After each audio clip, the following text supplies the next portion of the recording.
So maybe we won't see the same level of ratings tonight, but maybe we get a good one. Who knows in Indianapolis? So the Pacers home dogs tonight against the Thunder, and it's the Thunder who lead the NBA Finals 3-2.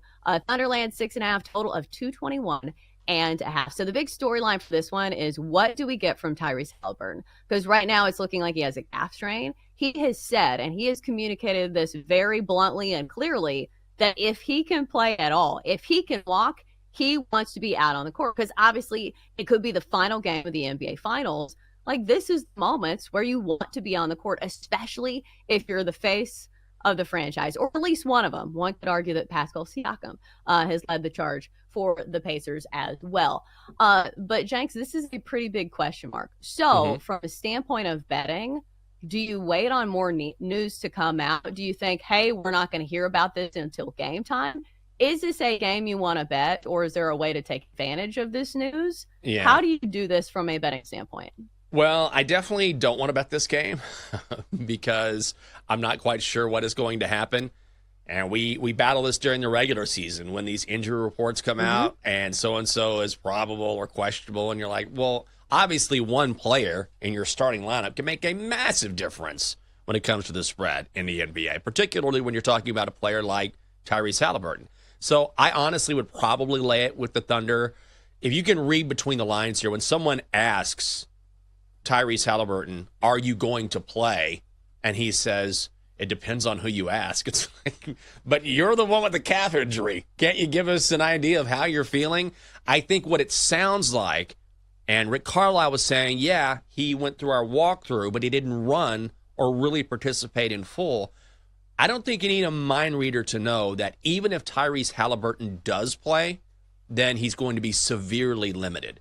And I just don't know what this Pacers team is going to look like without Tyrese Haliburton in the lineup. And I keep hammering this point home, but the numbers bear this out. As good as he is as an all-around player, the Pacers need Tyrese to score. When he scores 20 or more points, the Pacers are 8-0 in the postseason. They're undefeated. I read this long-form article on ESPN about how Tyrese Haliburton adjusted and worked on his game, and the work was, you have to score. You have to be more aggressive.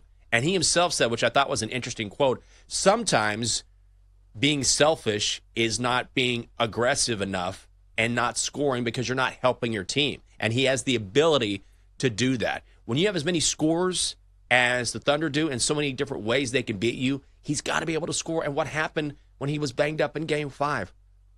0 for 6 from the field, 4 points, I believe. So if he's hobbled, he's not going to score tonight. That means you better think the Pacers bench, which is very good, can step up. But in a moment like this, I'm not quite sure what that does to them mentally. And it's right there for the taking for Oklahoma City. So I think this is where the Thunder cover and win. That would be my lean. Yeah, I think I would lay it with the Thunder. Because also, not having Tyrese Haliburton at 100%, I think it matters the most in like the closing minute. Because it's fine if he's like mediocre for most of the game, but in that final minute, like, who has been the go-to guy for the Pacers down the stretch? It's been Tyrese Haliburton. But I will say, from a betting standpoint, I think the way you take advantage of this information, you say, hey, who was stepping up in the absence of Tyrese Haliburton in the last game? It was TJ McConnell. I think there are a lot of people who argue that, Rick Carlisle should have even kept TJ McConnell in the game because he was such a force to be reckoned with, even against a really good Thunder defense. 18 points in 22 minutes last game. You can get him 10 plus points for minus 140 tonight. I think that's an excellent play. What he has shown us, even against one of, or probably the best defense in the NBA, it's wild. As somebody who is coming off the bench and somebody who was not really much of a big name player for most of his career, we saw him, do big things in the postseason last year. And that's why they signed him to a 4-year, $45 million deal after last season. So I think that's the way that I'm going to play this. I think either just play the Thunder and lay the number, or you go with TJ McConnell, who am I expecting to get more minutes because Tyrese Haliburton does not look 100%. Yeah, I think it's a good call. I mean, at 18-4-4 off the bench in Game 5, his defense has been spectacular. So maybe he steps up. I like the points prop for Pascal Siakam. And I'm not sure if it opened at 20 and a hook, but right now it's sitting at 21 and a half. And he's certainly, you can make an argument that he's the best player on that team. A lot of people would say Haliburton, but remember, who was the MVP of the Eastern Conference Finals? Not so fast, Hallie. It was Pascal Siakam, who never gets enough credit. He had 28 points in Game 5. He scored at least 20 points in 3 straight. If you want to lay the juice and get him at 20-plus points, that's minus 160, but I would just go ahead and play over 21 and a hook, which is minus 110. I mean, it's an extra couple points. They're going to really need him to step up in addition to the bench as well, so that's probably where I would go for a player prop.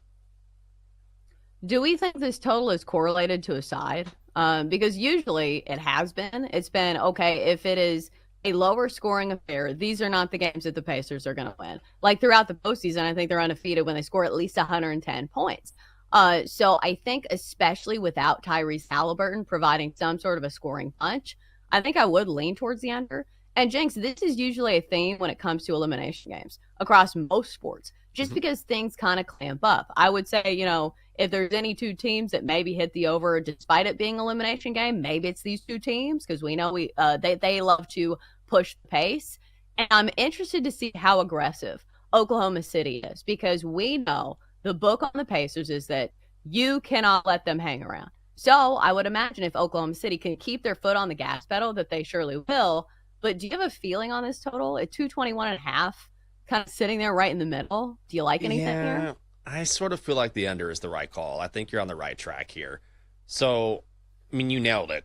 These championship games where everything is on the line and you win or it's over, or you got to play tight defense. And really, when you look at the matchup in this series, especially with Hallie limited, I mean, maybe this is all sandbagging, right? Maybe the Pacers are just a couple of sandbagging son of a guns, and he comes out and he looks great tonight, but it just doesn't feel that way. So if you're the Pacers, what is going to be your game plan? The last thing you want to do is go up and down the court with the Thunder. They will be happy to do that. What you need to do is play good defense. And the Pacers, to their credit, have played better defense in the playoffs than they normally do. It's one of the reasons why they are here. But I think they need to slow the game down a touch and then try to win that way, and then use their bench as well. So especially when you have a potential scorer like Haliburton out of the game, that's one of the reasons why this total has dropped. Then you take the championship aspect, or a championship being on the line tonight, into account as well. And I think the under is probably the right call. Yeah, usually I tend to side towards players on the brink of elimination and play the superstar of whatever team needs to fight for their lives. But when you see Tyrese Haliburton, not 100%, that kind of takes away that angle. I suppose you could use that in your Pascal Siakam handicap. But on the other side of things, what about SGA? What do we expect from him in this game? I have these numbers on his points props. Like 35 plus is minus 110. Like, I think he's going to have a big game, but do I want to take a 35 plus point prop? Not really. Well, no, especially if you think the under is going to be the play, and if you think the Pacers will try to slow things down. I mean, maybe they won't be able to. Maybe the Thunder just run them out of the gymnasium, I was going to say, but I would stay away from that. And it's always a little inflated with SGA, yeah. Gainbridge Fieldhouse. Yeah, so I do think it's Thunder that cap off a great season tonight.